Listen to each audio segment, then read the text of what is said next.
నమస్తే రమగారు. నమస్తే జయ. ఏదైనా ఒక దెయ్యం కథ చెప్పండి. అంత ఎక్కువ దయ్యం కాదు, కొంచెమే దయ్యం ఉన్న కథ చెప్పనా మరి? చెప్పండి. కథ అంతా దయ్యం లేదు, కొంతమేరే ఉంది. ఓహో. పూర్వమట ఒక చిన్న ఊర్లో బంగారమ్మ అని ఒక అమ్మాయి ఉండేది, ఒక ఆవిడ. అంత కలిగిన కుటుంబం కాదు, సామాన్య కుటుంబీకురాలు. పిల్లకి బంగారమ్మ అని పేరు పెట్టారు. ఆ బంగారమ్మ పేరుకు తగ్గట్టు ఆవిడకి మహా బంగారం పిచ్చి. చిన్నప్పుడు పెళ్ళికి వాళ్ళ నాన్న ఏదో ఒక సూత్రాల తాడు అది పెట్టి పెళ్లి చేశాడు. పెళ్ళయ్యాక చక్కగా బంగారం కొనుక్కోవచ్చు బాగా అనుకుంది. అయితే వాళ్ళు ఏం చేశారు, వాళ్ళు మా స్థితి లేని వాళ్ళు కదా, తాలూకా ఆఫీసులో గుమాస్తాగా ఉన్న వెంకటరమణ అనే అబ్బాయిని చూసి ఆ అబ్బాయికి ఇచ్చి పెళ్లి చేశారు. ఈవిడ ఏ సందర్భం వచ్చినా బంగారం కొను, చంద్రహారం చేయించు, వంకీ చేయించు, వడ్డాణం చేయించు అడిగేది. ఏదో చిన్న నల్లపూసలు, ఓ పై మెళ్ళలోకి చిన్న గొలుసు, ఓ ఉంగరము, ఓ చెవులకు బుట్టలు అట్లాంటివి ఎప్పుడో చేయించేవాడు. చాలా తక్కువ, చిన్న చిన్న వస్తువులు. ఇవేముంది అందరికీ ఉండేవే. అయితే బంగారం అంటే ఆయన ఒకసారి కసిరి కేకలేశాడు. నేనేమన్నా జమీందారుని అనుకున్నావా? జమీందార్ గారి దగ్గర గుమాస్తాను, నేను తాలూకా ఆఫీస్ గుమాస్తాని. నా దగ్గర అంతంత బంగారాలు నా వల్ల కాదు. నువ్వు ఇంకోసారి అడిగావంటే మీ పుట్టింటికి వెళ్ళిపోవు, నువ్వు వాళ్ళు కొనిపెడతారేమో, కొనుక్కో అని కేకలేశాడు. దాంతో హతాసురాలు అయిపోయింది. ఏదో చిన్న 2 చిన్నాలు వస్తువులు మెల్లిగా చేర్చుకునేది తప్ప ఇంకా పెద్దవి చేయలేకపోయింది. ఒక కొడుకు పుట్టాడు కాలక్రమంలో వీళ్ళకి. వాడి పేరు గోవింద్. అయితే గోవింద్కి వాళ్ళ నాన్నలాగా చిన్న ఉద్యోగం కాదు, మంచి ఉద్యోగం లభించింది. లభించేసరికల్లా ఈ లోపల ఏమైంది, వాళ్ళ పక్కింట్లో ఎవరిదో పెళ్ళైతే ఆ పిల్లాడికి బోల్డ్ కట్నం ఇచ్చారు. బోల్డ్ కట్నం ఇస్తే వాళ్ళు ఏదో పొలం కొనుక్కున్నారు ఆ కట్నం డబ్బుతోటి. ఈవిడికి ఏమనిపించింది, మనవాడికి కూడా శుభ్రమైన ఉద్యోగం వచ్చింది, పిల్లాడు చెయ్యెత్తి ఎదిగాడు, మంచి సంబంధం వచ్చి బాగా డబ్బులు వస్తే బంగారం కొనుక్కుందాం. పిల్లాడి పెళ్లికి చంద్రహారము, వడ్డాణము ప్లాన్లో ఉంది ఆవిడ. సరే, ఏదో సంబంధాలు వస్తున్నాయి ఒకటి ఎర్ర. ఈ లోపల ఈ గోవింద్ ఏం చేశాడు, వాడి స్నేహితుడు పై ఊళ్ళో ప్రకాశం అని ఒకడు పెళ్లి చేసుకుంటుంటే ఆ పెళ్లికి వెళ్ళాడు. ఆ రోజుల్లో పెళ్ళంటే ఇప్పట్లాగా ఊరికే మొహం చూపించి భోజనం చేసి వచ్చే పెళ్ళిళ్ళు కాదుగా, 4 రోజులు వెళ్ళాలి. అక్కడ 3 రోజులు ఉండి వచ్చాడు. ఈ 3 రోజుల్లో ఏమైంది, ఈ అబ్బాయి వెళ్ళి దిగంగానే ఆ పెళ్లి కూతురి బాబాయ్ కూతురు, మేనమావ కూతురు, ఇంకో పిల్ల కమల, చక్కటి పిల్ల, ఎంత చక్కగా ఉందో, చేసుకుంటే ఇట్లాంటి పిల్లనే చేసుకోవాలని భావించాడు. పెళ్ళికి 3 రోజుల ముందే వెళ్ళాడు ఈ అబ్బాయి. పెళ్ళైన మరుసటి రోజు వచ్చేద్దామనుకున్నాడు. ఈ 3 రోజులు, ఒక 2 రోజుల్లో ఈ పిల్ల వెనకాల తిరగటం మొదలుపెట్టాడు. పిల్ల చాలా చక్కటిది, చక్కగా వినయం వందనం ఉన్నాయి, మంచి పనిమంతురాలు. చూస్తే ఆ ప్రకాశాన్ని అడిగితే ఏమన్నాడు, వీళ్ళు చాలా పేదవాళ్ళురా, వాళ్ళ దగ్గర ఏమీ లేదు, పేదవాళ్ళు, వాళ్ళని మీకేమీ కట్టం కానుకంటే, కట్టం కానుకేందుకు, ఇంత చక్కటి పిల్ల ఉంటే శుభ్రంగా పనిచేస్తోంది. ఆ రోజుల్లో పిల్లలకి చదువులు, ఉద్యోగాలు, ఆలోచనలు ఉండేవి కాదు కదా. వంట చేయటం, చక్కగా ఇంటి పని చూసుకోవటం, గొడ్డు గోదా అంటే మొక్కమోడు, మొగ్గుడ్డు గోదా, పిల్ల మేక వీటిని చూసుకోవటం వచ్చి లక్షణంగా ఉంటే చాలు. సంపాదనల ఆలోచనలు అసలు లేనే లేవు. మన కాలంలో కూడా తక్కువే, ఇప్పుడు కదా వచ్చినాయి అవన్నీ. సరే, ఏమైంది, ఆ పిల్ల తండ్రితోటి మీ అమ్మాయిని నాకు ఇచ్చి పెళ్లి చేయండి అంటే, నాయన పెళ్లి ఖర్చులు కూడా పెట్టుకోలేము మేము, మా వల్ల కాదు, మరి ఎట్లా పెళ్లి చేయాలో కూడా తెలియట్లేదంటే, పోనీ వీడి పెళ్లితో పాటే నా పెళ్లి కూడా చేసేయండి, ఇక్కడే నేను కూడా పెళ్లి చేసుకుంటానని ఆ ప్రకాశాన్ని ఒప్పించాడు. ఆ ప్రకాశం వాళ్ళది కలిగిన కుటుంబం. వాళ్ళు ఏమన్నారు, సరే పిల్ల నచ్చింది, ముహూర్తం మంచిది, ఎవరికైనా పెళ్లి చేసుకోవచ్చు, ఏముంది, ఇంకో 2 పీటలు ఇస్తే అదే పురోహితుడు అదే మంత్రం చదువుతాడు, అదే భోజనాలతో సరిపోతుంది అని చెప్పి ఆ ప్రకాశం వాళ్ళ మావగారు తమ కజిన్ బ్రదర్ అయిన ఈ కమల వాళ్ళ నాన్నతోటి ఒప్పించేసి పెళ్లి చేసేసాడు. పెళ్లి చేసుకుని చక్కగా మర్నాడు కొత్త భార్యని, అతని మామని వెంబడి పెట్టుకొచ్చాడు గోవింద్. తల్లి చూసి నిర్కాంతపోయింది. లోపలికి వచ్చాడు, అమ్మ ఇదిగోనే నీ కోడలు, సమయం లేదు, ముహూర్తం మంచిది, నా నక్షత్రానికి కూడా సూట్ అవుతుందని చెప్పారని పెళ్లి చేసుకొచ్చాను, ఇదిగో వీళ్ళ అమ్మా నాన్న అన్నాడు. సామాన్యమైన బట్టల్లో పసుపు తాడు, నల్లపూసలు తెప్పిస్తే ఏమీ లేని పిల్ల తల్లి కళకళ్ళాడుతోంది, కానీ మెళ్ళో చిన్నమంత బంగారం కూడా లేని పెళ్లి కూతుర్ని చూసేసరికల్లా నిర్ఘాంతపోయింది బంగారమ్మ. ఎవరెవరా పెళ్లి చేసుకోవటం ఏమిటి, ఓ కట్నం కానుక మంచి చెడు లేకుండా హాత్తేరి అని తిట్టింది. తిట్టేసరికల్లా అత్తయ్య దండ పెడుతుంటే, అత్తయ్య నీకు అత్తపో బయటికి అంది కోడల్ని. వాళ్ళేమో అలాగా, అక్కయ్య గారు పిల్ల నచ్చింది మీ వాడికి, నేను కూడా అంత స్థితిమంతుణ్ణి కాను, ముహూర్తం బాగుందని కన్యాదానం చేసేసాము, మమ్మల్ని క్షమించండి అని వాళ్ళు అంటుంటే, ఎవరు నీకు అక్కయ్య గారు, పో బయటికి అని వాళ్ళని తిట్టింది. వాళ్ళ అమ్మా నాన్నని తిట్టింది, పిల్లని తిట్టింది. గోవింద్ అన్నాడు, నువ్వు ఏమన్నా సరే ఈ అమ్మాయి నా భార్య, నేను వివాహం చేసుకొచ్చాను, ఈ పిల్లని ఇంట్లో పెట్టుకోవాల్సింది. వీళ్ళ పరిస్థితి ఏంటి? ఈ అమ్మాయి బంగారం భర్త ఉన్నాడు కదా వెంకటరమణ, ఆయనకి అనారోగ్యం వచ్చి ఉద్యోగం విరమించుకుని ఇంట్లో ఉన్నాడు. వాళ్ళ ఇల్లు నడవాల్సింది గోవిందుడితోటే. ఆ మొగుడు కనుక ఉద్యోగం ఉండి వాళ్ళ కథ నడుస్తుంటే ఆవిడ కొడుకుని పొమ్మనేది. ఇప్పుడు పొమ్మని అనలేదు, ఇల్లు వాడే నడుపుతాడు. కొడుకు పెళ్లి వల్ల రావాల్సిన కట్నం కానుక, బంగారం, చంద్రహారం, వంకి వడ్డాణాలన్నీ పోయినాయి. ఇక ఆ కోడల్ని 2 కళ్ళా చూసేది కాదు, ఆ బంగారం మండిపోయేది. దీనివల్లే నా బంగారపు సరదా తీరకుండా పోయిందని. పిల్ల ఇంటెడు పని చేసేది. ఇవిడేం చేసేది? పని మనిషిని మానిపించేసింది. నువ్వే తిండిగా దండగా, మరి ఇప్పుడు నీ కింద ఈ పని మనుషులందరూ ఎందుకు అని గిన్నెలు దోమేదాన్ని మానిపించింది, గిన్నెలు కమలే దోమేది. బట్టలు ఉతికేదాన్ని మానిపించింది, బట్టలు కమలే ఉతికేది. ఆ పిల్లకి ఆ పనులు అలవాటు. చెరువుకెళ్ళి నీళ్లు తేవటాలు, బావిలోంచి నీళ్లు తోడి తొట్టెలు నింపటాలు, వంట చేయటము, సమస్తమైన పనులు చేసేది. బాగానే ఉండేది. ఈవిడికి ఈ ఊళ్ళు మంటగా ఉండేది. మంటగా ఉండి, నీకు ఇదే కాదు, నీకు ఇక ఒంటిపూట భోజనమే, నీ భోజనం కూడా మాకు ఎక్స్ట్రానే. పొద్దున పూట తింటాను వీలేదు, రాత్రిపూట పిల్లాడు ఉంటాడు కాబట్టి, కొడుకుంటాడు కాబట్టి వాడితో పాటే నువ్వు భోజనం చేయాలి. పొద్దున నీకు మెతుకు కూడా పెట్టననేసింది. వంట పిల్ల చేసేది. అత్తగారు మావగారు అన్నం తినేవారు, ఆయన తిని పడుకునేవాడు, ఒంటో బాగుండదు కాబట్టి. ఈవిడ చచ్చినా మా కోడలికి అన్నం పెట్టేది కాదు. పెట్టకుండా ఒక 10 రోజులు గడిచినాయి. ఈ 10 రోజుల్లో అబ్బాయి ఏదో కచేరీలో హడావిడిలో ఉండి బాగా గమనించాల. ఒక 10వ రోజుకి అప్పుడు తెలుసుకున్నాడు పిల్ల చిక్కిపోయిందని. ఇదేమిటి ఇంత చిక్కిపోయావు నువ్వు, ఇంత సన్నగా అయిపోయావు, జాకెట్ అంతా వదిలేపింది, రవికెందుకు వదిలేయింది, ఇంత సన్నబడిపోయావేమిటి అని అడిగాడు.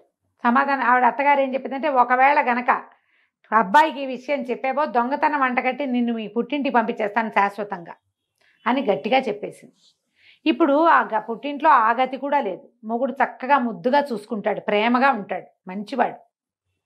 ఇల్లు వాకిలి కళగా అన్నీ బాగున్నాయి. దీన్ని వదిలిపెట్టుకుని ఏం వెళ్తుంది పాపం? ఈ కాలం పిల్ల కాదుగా, నోరు మూసుకుని ఊరుకుంది. ఈ 10వ రోజు రాత్రి పెరట్లో కూర్చుని ఏడుస్తూ కూర్చుంది. ఆకలి, పుట్టింటికి వెళ్ళిపోవాలని ఉంది, తిండి సరిపోవటం లేదు దానికి. ఏం చేయాలో తెలియక ఏడుస్తుంటే ఆ ఇంటి వెనకాల ఒక కానుగ చెట్టు ఉంది. ఆ కానుగ చెట్టు మీద ఎప్పటి నుంచో ఒక దయ్యం ఉంటుంది. అది రోజు వీళ్ళింటికేసి చూస్తుంది, కానీ ఇంట్లోకి వచ్చే ఆలోచన ఎప్పుడు చేయలే. ఈ పిల్ల ఏడుస్తూ కూర్చున్న పిల్లని చూసేసరికి లోపలికి వచ్చింది. వచ్చి, ఎందుకు నువ్వు ఏడుస్తున్నావు ఏమిటంటే ఈ పిల్లకి అదంతా చెప్పింది. సరే అయితే ఆవిడేం చెప్పింది, నువ్వు రేపు పొద్దునే పుట్టింటికి వెళ్ళిపోతావు, ఇక నిన్ను చేర్చుకునేది లేదు అని గట్టిగా చెప్పేసింది అత్తగారు. అయిపోయింది, నేను పంపించేస్తాను నేను. పుట్టింటికి వెళ్తే ఇంకా మళ్ళీ వెనక్కి మొగుడి దగ్గరికి రానివ్వదు. పుట్టింటి మీద బెంగగా ఉంది, వెళ్తే ఇంకా రానివ్వదు.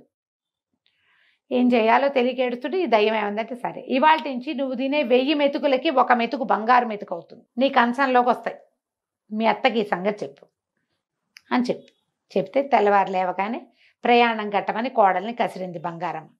అప్పుడు అత్త ఇదేం చెప్పింది, రాత్రి మా గృహదేవత పెరట్లో కనపడింది, అదొకటి చెప్పింది నాకు, దయ్యం అని చెప్పల. గృహదేవత ఏం చెప్పిందంటే, నేను 1000 మెతుకులు తింటే 1 బంగారు మెతుకు కంచంలో పడుతుందిట అనేసరికల్లా, ఇది గృహదేవత ఇన్నాళ్ళు ఏమైంది, ఇన్ని రోజుల నుంచి నేను ఊరికే మేపుతున్నాను అని తిట్టి, సరే చూద్దామని అన్నం పెట్టింది. మధ్యాహ్నం అన్నం పెడితే పిల్ల చక్కగా కడుపు నిండా అన్నం తినది. 2 బంగారు మెతుకులు కనపడ్డాయి. కాంతపోయింది ఆవిడ. అయ్య బాబోయ్, ఇన్ని రోజులు పోగొట్టుకున్నానే నేను దీనికి. ఇప్పుడు అది ఎన్ని రోజులు అన్నం తింది కదా, ఇది మొదటి రోజునే కనుక దీన్ని పొట్ట మార్చుంటే, మొదట కొన్ని రోజులు మామూలుగా పెట్టింది, తర్వాత కదా పగటిపూట అన్నం పెట్టడం మానేసింది. మొదటి రోజునే మార్చుంటే ఎన్ని మెతుకులు వచ్చేవో అని 2 మెతుకులు తీసుకుంది, జాగ్రత్త పెట్టుకుంది ఒక భరణలో.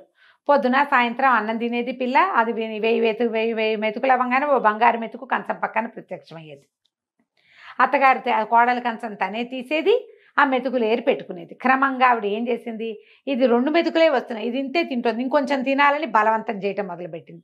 3000 మెతుకులు తింటే 3వ మెతుకు వస్తుంది అని బలవంతం చేయటం. రోజు అన్నం ఎక్కువ తినేసరికి వాళ్ళ పిల్ల ఆపసోపాలు పడిపోయేది. ఒకనాటి రాత్రి పిచ్చి కడుపులో నొప్పి వచ్చింది దానికి. ఈ బలవంతపు తిండి తినలేకపోతోంది. తొడ్లో కూర్చొని ఏడవటం మొదలుపెట్టింది. ఇప్పుడు మెతుకులు వచ్చేసరికల్లా, ఎప్పుడైతే బంగారు మెతుకులు వచ్చినాయో దీని పుట్టింటికి పోతుంది. సొమ్ము చచ్చినా కోడల్ని పుట్టింటికి పంపల.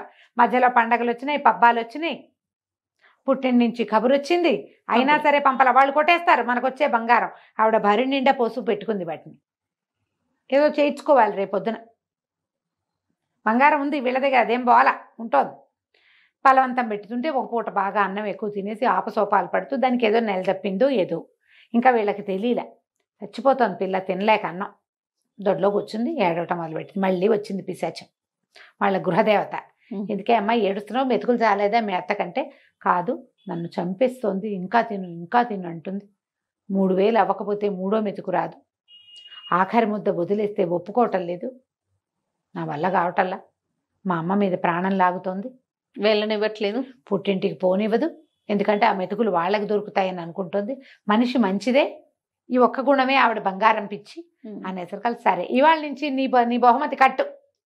రేపటి నుంచి మీ అత్త ఎన్ని పూటలు అన్న మానైతే అన్ని బంగారు కాసులు లభిస్తాయి, మెతుకులు కాదు కాసులు అని చెప్పేసరికల్లా తెల్లారి పొద్దునే లేచింది కమల. నిద్ర లేచి అత్తయ్య రాత్రి మా గృహదేవత వచ్చింది, మరేమో నన్నేమో పుట్టింటికి వెళ్ళమంది. ఇక నాకు మెతుకులు రావుట, నా వరం అయిపోయిందిట. మీకే, మీరు ఎన్ని పూటలు తిండి మానేస్తే, రోజులో ఎన్ని పూటలు తిండి మానేస్తే అన్ని బంగారు కాసులు కంచం బోర్లించి పెడితే కంచ కింద ఉంటాయి అనేసరికి ఆవిడ ఆశ్చర్యపోయింది. అవునా అంది. గృహదేవతను నమ్మాలి. ఇంతకుముందు బంగారు మెతుకులు మాట ఒప్పే అయ్యింది కదా. సరే నువ్వు వెళ్ళు, నువ్వు పుట్టింటికి వెళ్ళవే అని బండి కట్టించి, ఎందుకంటే ఇంకా కోడలతోటి ప్రయోజనం లేదు, అది ఎక్కడున్నా ఒకటే. ఈ అబ్బాయి ఏం చేశాడు, గోవింద్ కూడా భార్య మరీ ఏడాది అయిపోయింది పాపం, దానికి అమ్మా నాన్నని చూడాలని ఉంటుందిగా, చిన్నపిల్లని పెళ్ళాన్ని పంపించేసి. ఈవిడేం చేసింది, ఆ పూట పొద్దున అన్నం మానేసింది. సాయంకాలం కంచం ఎత్తేసరికల్లా కంచ కింద బంగారు కాసు. నిర్ఘాంతపోయింది. అయ్య బాబోయ్, బంగారమే ఇంత కాసు. అంతకుముందు మెతుకు ఎంత ఉంటుంది, మెతుకు సన్నగా ఇంతే ఉంటుంది, ఇది చాలా బాగుంది. కాసు తీసి డబ్బీలో వేసింది. మర్నాడు ఏమనుకుంది, 2 పూటలు మానేద్దాం అని చెప్పి 2 పూటలు మానేసింది. 2 బంగారు కాసులు వచ్చింది, ఆ 2 డబ్బాలో వేసుకుంది.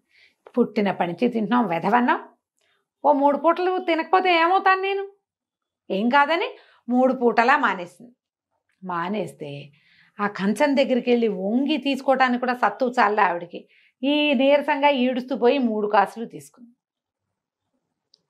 4వ రోజు మానేసేసరికల్లా, మరి అన్నం మానేసేసరికి ఏమవుతుంది, ఓపిక ఉండద్దు, ఇక కళ్ళు తిరిగిపోతున్నాయి, కాళ్ళు తేలిపోతున్నాయి, పని చేసే సత్తా లేదు. పని చేసే పిల్లేమో పుట్టింటికి వెళ్ళింది, కోడలు లేదు, గూట్లోకి వచ్చినాయి. కొడుకుని అడిగింది, ఒరే నువ్వు ఒకసారి మన వైద్యుడు గారి దగ్గర, ఊళ్ళో వైద్యుడు ఉన్నాడు కదా, ఆయన అడిగి జావ కానీ మజ్జిగ కానీ ఏదైనా అన్నానికి భిన్నం తీసుకుంటే అది భోజనంతో సమానం అవుతుందా అవదా కనుక్కో. మజ్జిగ తాగైనా బతుకుదాం అనుకుంది, మజ్జిగ తాగి బంగారు కాసులు సంపాదించాలి అనేసరికల్లా వీడు పరిగెత్తుకుంటూ వైద్యుడి దగ్గరికి వెళ్ళాడు. ఏమిటి ఇదేం ప్రశ్న, ఇటా అడుగుతుంది ఏంటి అమ్మ అనుకున్నాడు. వాడికి తెలియలా, అమ్మ నీరసంగా ఉందని తెలుస్తోంది కానీ ఆవిడ ఎందుకు నీరసంగా ఉందో వాడికేం తెలుసు.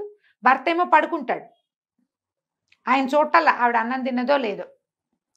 వెళ్ళేసరికల్లా వైద్యుడు అన్నాడు, మంచినీళ్ళు తప్ప అన్నీ భోజనమే, మజ్జిగ భోజనమే, పాలు భోజనమే, జావా భోజనమే, మంచినీళ్ళు ఒక్కటే భోజనం కాదు. మంచినీళ్ళతో ఎంతసేపు ఉంటారు. కానీ 5వ రోజు 6వ రోజు వచ్చేసరికల్లా మంచాన పడిపోయింది ఆవిడ, గుడ్లు తేలేసేసింది, బొక్కబోర్లా పడిపోయింది.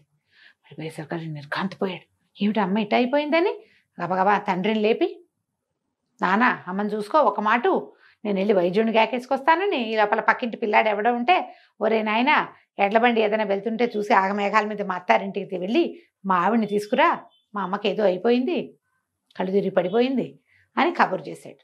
కబురు చేసి వైద్యుడి దగ్గరికి వెళ్ళాడు. వైద్యుడికి ఏమో అంతుపడుతుంది, ఇంత పిచ్చ నీరసం ఈవిడికి ఎందుకు వచ్చిందో వైద్యుడికి తెలియలా. ఆయనకు అర్థం చెబితే కదూ, నేను అన్నం తింటలేదని చెప్తే కదా. ఆవిడ ఆ పరిస్థితుల్లో కూడా ఈ బంగారు కాసులు వస్తున్నాయంటే ప్రజలకు తెలిసిపోతే ఎట్లా, నోట్లోంచి మాట కూడా లేదు, పడిపోయింది అంతే. ఈ వైద్యుడు వచ్చి మాట్లాడి చేసి వెళ్ళి ఆయన ఏదో పొట్లాలు ఇచ్చేసరికి ఈ బండి మీద వెళ్ళిన కుర్రాడు ఒక 2 గంటల్లో 3 గంటల్లోనో కమలని వాళ్ళ ఇంటి నుంచి బండి ఎక్కించుకు తీసుకొచ్చేసాడు. ఈ కమలు రావటం మంచానికి అంటుకుపోయి గూట్లోకి వచ్చిన అత్తగారు చూడగానే భోర్మని, అయ్యో అత్తయ్య ఇట అయిపోయావేమిటి అత్తయ్య అని కావలించుకునేసరికి ఈవిడికి బంగారం కంటే కావలింత ఎక్కువగా తోచింది. ఎవరంటారు మన్ని, అదే కదా, నువ్వు ఇలా ఎందుకు అయిపోయావు, అయ్యో నీకు ఎంత కష్టం వచ్చింది అంటారా. 50 ఏళ్ళు వచ్చిన వాళ్ళకి ఎవరంటారో పిల్లలే కాదు అనేది. అది అనేసరికల్లా ఆవిడ కళ్ళలోంచి నీళ్ళు వచ్చినాయి. అయ్యో అత్తయ్య నీరసం పుట్టిందండి అని గబగబా బియ్యం వేయించి అంత జావ చేసి పట్టించింది. ఆ జావ తాగేసరికి ఓపికొచ్చింది ఆవిడకి. ఓపికొస్తే కోడలు అడిగింది, ఏం చేసావు అత్తయ్య, ఎందుకు ఇట్లా అయిందంటే, కాదే అమ్మా ఒక పూట మానేస్తే ఓ కాసు వచ్చింది, 2 పూటలు మానేస్తే 2 కాసులు వచ్చాయి, 3 పూట్ల మానేస్తే 3 కాసులు వస్తాయి కదా, వడ్డాణము వంకి చేయించుకోవచ్చు అనుకున్నాను. అన్నం మానేసేసరికి నిస్త్రాన్ని వచ్చింది అని అనేసరికి కోడలంది, అవన్నీ చేయించుకోవడానికి నువ్వు బతికుండద్దు, అదే కదా. చేయించుకుని పెట్టుకుంటే అందం ఉండాలి కదా మనిషికి. ఆ మాత్రం మటసంగా ఉంటే ఓ వస్తువు పెట్టుకున్నా అందం చందం, నువ్వు ఇట్ట అయిపోతే ఇంకేం వస్తువు అందం అత్తయ్యా. ఆవిడకే అనిపించింది. పిల్ల గబగబా 4 పనులు చేసేసింది. సాయంకాలం అయ్యేసరికి వేడివేడిగా అన్నం వండేసి అత్తగారికి అన్నం పెట్టింది. కాసులు లేవు, ఏం లేవు. ఆవిడకి అనిపించింది, అన్నం కదా మనకు కావాల్సింది, వెధవ బంగారం. ఎప్పుడో ఒక్కసారి ఒక పేరెంటానికి పెట్టుకెళ్ళే వస్తువుల కోసం నిత్యం ఉండవలసిన అన్నాన్ని వదిలేసుకుని దీపంలా ఇంట్లో ఉండాల్సిన కోడల్ని నానా హింస పెట్టి నేనేం సాధించాను అనుకుని ఆ గృహదేవత ఎవరో ఆవిడకు దండం పెట్టి అప్పటి నుంచి ఈ పద్ధతి అంతా మానేసి ఆ మెతుకుల్ని ఆ కాసుల్ని అన్నీ కరిగించి కోడలికే వంకి వడ్డాణము చంద్రహారాలు చేయించి కళ్ళగా పెట్టి చూసి బాగుందమ్మా అని నోరు మూసుకుని ఊరుకుంది. బంగారం భ్రమ తీరిపోయింది. అన్నం కంటే బంగారం ఎక్కువ. అదే కదా కదా, బంగారు కణికలు మింగలేం కదా, మింగలేం ఎవరైనా కదా. కథ కంచికి మనం ఇంటికి. చాలా బాగుందండి. నమస్తే అమ్మగారు. నమస్తే.